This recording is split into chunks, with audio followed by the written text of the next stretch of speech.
메뚜기 재앙을 통해서 남아있는 식물과 나무들까지 피해를 보게 하신 하나님은 이제 바로와 어떠한 절충도 하지 않고 바로 9번째 재앙을 내리십니다. 9번째 재앙은 애굽의 3일 동안 빛이 없는 흑암의 상태로 만드는 것이었습니다. 이제 9번째 하나가 추가되었으니까 또 한번 순서대로 한번 외워보겠습니다. 9가지 재앙입니다. 9번째는 암, 그냥 흑암이라서 암이라고 외우면 쉽게 외울 수 있습니다. 피, 개, 이, 파, 독, 종, 우, 매, 암, 이렇게 9가지까지의 재앙입니다. 9번째 재앙은 이집트를 창조했다라고 믿었던 이집트에서는 가장 중요한 신, 가장 중요한 의미인 창조의 신이라고 불려지는 태양신 라에 대한 재앙을 의미합니다. 자, 그림을 보면 머리에 보이는 게 태양을 상징하는 건데요. 저게 태양신 라의 모습입니다. 자, 태양신 라를 섬기면서 이집트 사람들은 태양을 연구해서 태양역을 만들어 버리죠. 우리가 지금 현재 사용하고 있는 태양역을 이집트에서 이제 시작을 하게 됩니다. 그 고대 시대의 말입니다. 물론 현재 우리가 사용하고 있는 것은 그때 당시의 태양력이 아니라 1582년에 이제 태양력일 때는 1년을 365일로 정했습니다. 그러나 실제 길이가 차이가 납니다. 그래서 윤년이라는 거 아시죠? 이제 4년마다 윤년을 통해서 이제 이게 좀 조정을 하는, 그래서 이걸 그레고리 역이라고 하는데 현재는 이제 그레고리 역을 사용하고 있습니다. 그러나 근원은 이제 이집트에서부터 시작이 됩니다. 태양이 사라지고 얼마나 어두웠는지 애굽 사람들이 자기 처소에서 일어나는 사람이 없을 정도였습니다. 흑암의 재앙은요, 단순히 어떤 빛을 거두어 가심으로 불편함을 주는 재앙이 아닙니다. 어둡다, 답답하다, 이런 차원의 재앙이 아닙니다. 불편함만 주는 재앙이었다면 9번째 재앙이 되지는 않았을 것입니다. 흑암의 재앙은 굳은 마음을 가진 애굽 사람들에게 물질의 손해를 넘어서는 애굽의 어떤 건강과 자존심을 뒤흔드는 그런 재앙이었습니다. 애굽은 말씀드린 것처럼 태양신 라를 섬기는 나라였습니다. 태양이 나라의 근본입니다.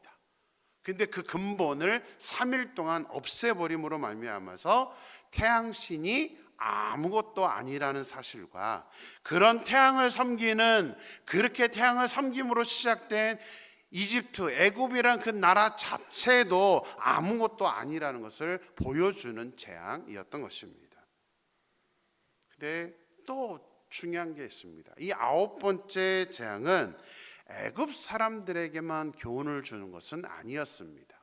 자, 우리 23절 보겠습니다. 23절입니다. 그동안은 사람들이 서로 볼 수 없으며 자기 처소에서 일하는 자가 없으되 온 이스라엘 자손들이 거주하는 곳에는 빛이 있었더라. 이것은 먼저 애굽 사람들에게는 자기네 땅에는 빛이 없는데 이스라엘에만 빛이 있게 하나님이 하셔서 애굽 사람들이 쳐다보면서 하나님이라는 존재에 대해서, 또 자기들의 신이 아무것도 아니라는 것을 물론 이해하기 위해서 이러한 기적을 일으키신 것입니다. 그러나 이것은 애굽 사람들에게만 해당되는 것은 아닙니다. 자, 애굽 땅에는 빛이 없는데 이스라엘 사람들이 사는 고센 땅에만 빛이 있었다. 그러면 일단 먼저 이 빛이 무엇일까가 질문이 생기지 않습니까?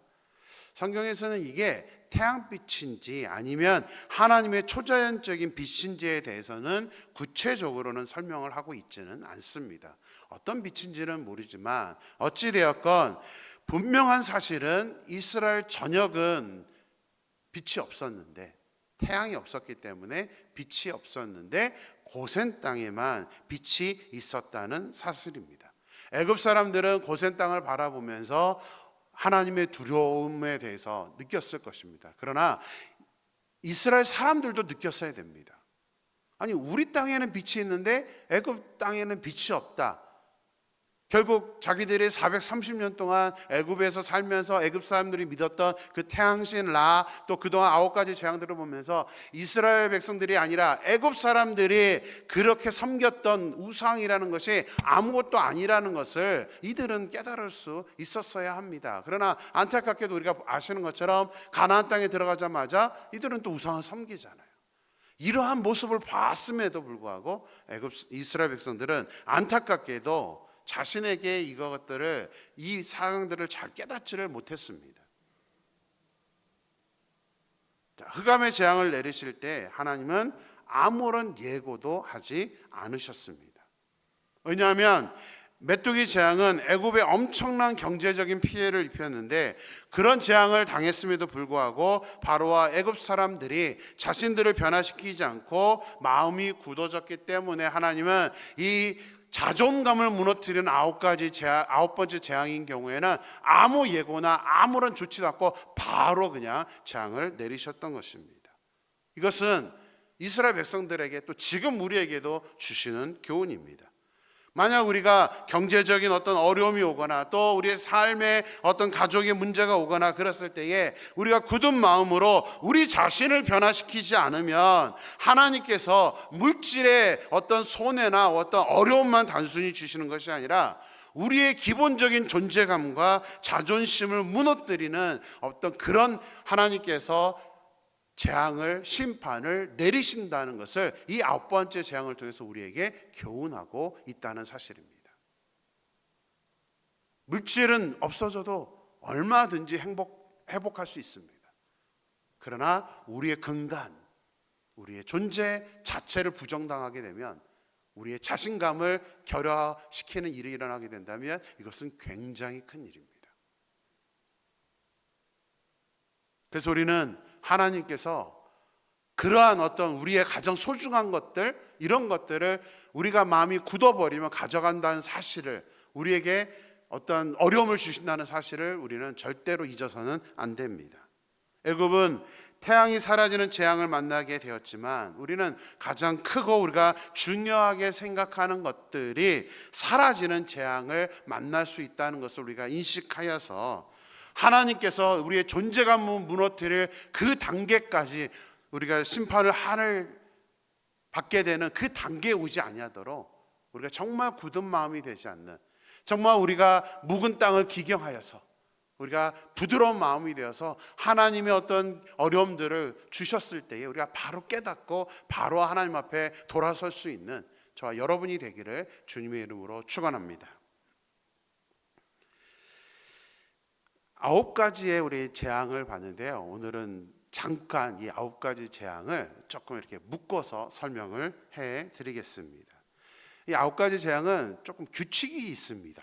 규칙성이 있는데요, 제가 일단 첫 3가지 그룹으로 한번 나누어서 설명을 해드리겠습니다. 우리 PPT에는 제가 준비를 해놨는데요, 자, 첫 번째, 네 번째, 7번째 재앙이 첫 번째 그룹, 두 번째 그룹은 258, 그 다음에 세 번째 그룹은 369, 이렇게 3가지 그룹으로 나눌 수가 있습니다. 왜 나눴냐면요, 자, 첫 번째 147이라고 하는 피재앙, 파리재앙, 우박재앙은 모두 다 공통점이 있습니다. 아침에 재앙이 예고된 후에 일어난 재앙입니다. 아침에 예고하고 재앙이 일어났습니다. 두 번째 그룹 258 개구리 재앙, 돌림병 재앙, 또 메뚜기 재앙은 모두가 모세가 바로의 궁에 들어가서 경고를 한 다음에 일어나게 됩니다.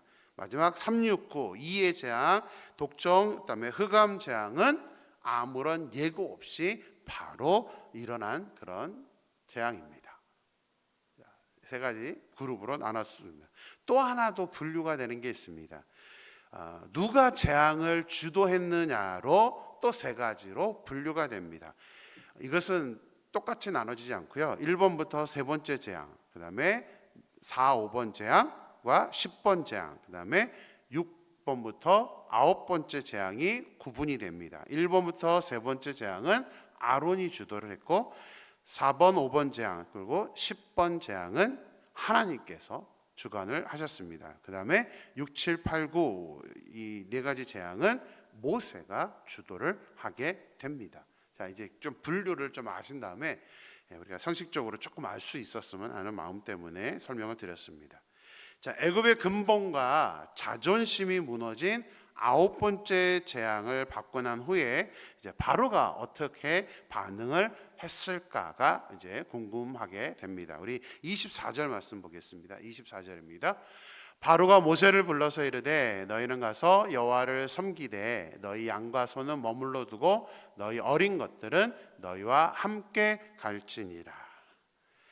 바로 왕은 모세를 불러서 이스라엘 백성들을 데리고 가서 이제 여호와를 섬기라고는 합니다. 하지만 또 한 가지 단서를 또 계산을 하고 있는 모습을 보게 됩니다. 단서가 뭐였죠? 너희 양과 소는 머물러 두고 어린 아이들까지는 데리고 가도 상관이 없다라고 절충안을 제시를 한 것입니다. 여전히 바로는 애굽 사람들을 풀어줄 마음이 없었습니다. 그러다 보니 결국 또 얄팍한 계산을 하고 있는 것입니다. 이스라엘은 유목민이었기 때문에 가축은 그들의 필수 요소였습니다. 또 제사를 드린다 그런다면 당연히 가축이 있어야 됩니다. 바로가 이스라엘 백성들의 제사법을 모르는 것은 아닙니다. 그래서 양과 소가 없이 광야에서 생활을 한다는 것은 있을 수가 없는 일인데 바로는 있을 수 없는 그 일을 지금 절충안이라고 제시를 하고 있었던 것입니다.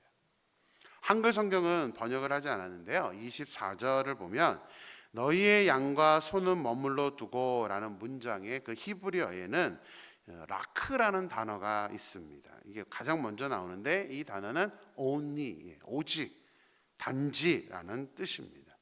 바로가 지금 제시한 절충안에는 어린아이는 데려가지만 오직 양과 소는 두고 가라는, 이게 무슨 말이냐면 근데 한 가지밖에 제한하지 않을 거야. 오직 양과 소만 놓고 가라는 것을 지금 이 바로가 어떤 강조를 하면서 절충안을 내놓고 있었던 것입니다. 이 절충안은 근본적으로 제사 드리지 말라는 의미와 똑같습니다. 애굽의 근본과 자존심이 무너진 것은 결국 바로 왕 자신의 존재성도 무너진 것이었습니다. 애굽 왕이 신인데 자신이 컨트롤할 수 없는 지금 이 태양신 라까지도 이렇게 욕을 먹고 있는, 존재감을 무너지고 있는 그런 상황에 왔음에도 불구하고 바로는 끝까지 얄팍한 계산을 하고 있었던 것입니다. 흑암의 재앙만이 아니라 전체 9가지의 재앙을 목격하면서도 바로의 마음은, 그 바로의 굳은 마음은 변화되지 않았던 것입니다. 28절 말씀 보겠습니다. 바로가 모세에게 이르되 너는 나를 떠나가고 스스로 삼가 다시 내 얼굴을 보지 말라. 내가 내 얼굴을 보는 날에는 죽으리라. 절충안을 내놨다가 그것마저도 마음대로 안 되니까 무슨 배짱이죠? 너는 나를 떠나가고 스스로 삼가 다시는 내 얼굴을 보지 말라. 내가 내 얼굴을 보는 날에는 죽을 거야. 우리 흔히 그런 거 있죠. 밤길 조심해. 이런 표현처럼 내가 너 죽일 거야. 이렇게 이야기를 하고 있습니다. 끝끝내 바로의 마음은 변화되지 않은 굳은 사람의 전형적인 모습을 보여주고 있다는 사실입니다. 그런데 계속 항상 이 말씀을 보면서 바로에게만 우리가 왜 저래? 라고 생각할 게 아닙니다. 나에게 적용을 할 수 있어야 됩니다. 이것이 바로에게만 나타나는 모습이 아니기 때문입니다. 우리가 한번 마음이 굳어져 버리면 우리도 내가 어떠한 모습인지 인지하지를 못합니다. 내가 얼마만큼 지금 답답한지, 내가 얼마나 지금 이렇게 막혀 있는지, 꽉 막혀 있는지를 인식을 하지 못합니다. 그래서 한번 굳어버린 마음은 정말 변화되기 어렵기 때문에 우리는 정말 주의하고 깨어 있어야 한다는 사실입니다. 그래서 더욱더 우리의 마음과 우리의 신앙, 우리의 믿음이 굳어지지 아니하도록 말씀을 통해서 우리가 이렇게 매일 말씀을 보는 것이 그것입니다. 굳어지지 않기 위해서. 내 모습이 잘못된 길로 걸어가지 않기 위해서 우리가 말씀에 반응하기 위해서 이렇게 날마다 말씀을 묵상하는 것입니다. 사랑하는 이마누엘 모든 성도님들이 이런 매일의 말씀을 통하여서 굳은 마음이 아니라 부드러운 마음이 되어서 정말 하나님이 기뻐하시는 모습으로 변화되는 우리 모두가 될 수 있게 되기를 주님의 이름으로 축원합니다. 기도하겠습니다. 하나님 감사합니다. 오늘도 새날을 주시고 말씀으로 함께 하심에 감사합니다. 아버지 하나님, 9번째 재앙은 계속해서 바로가 굳은 마음으로 변화되지 않자 하나님은 아무런 예고도 없이 무엇보다도 이집트의 나라의 근간이 되었던 태양신 라에 대한 그런 징벌로 하나님 애굽에 3일 동안 흑암을 만들어주는 그런 재앙을 내리셨던 것을 보게 됩니다.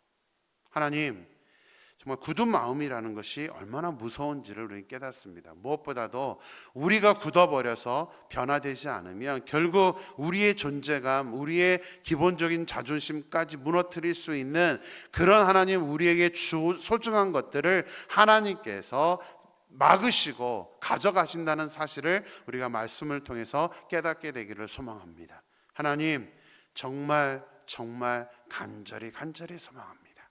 우리 사랑하는 임마누엘 교회 모든 성도님들, 또 부족한 종이 하나님 마음이 굳어져서 꽉 막힌 그런 사람 되지 않게 도와주시고, 날마다 우리가 의지를 가지고 경건의 훈련을 하면서 의지를 가지고 말씀을 묵상하면서 우리 자신을 하나님의 앞에 하나님이 기뻐하시는 모습으로 만들어 나갈 수 있는, 변화시켜 갈 수 있는 우리 모두가 될 수 있도록 역사하여 주시옵소서. 하나님께서 온전히 이끌어 주실 줄 믿고 거룩하신 예수님의 이름으로 기도드렸습니다. 아멘.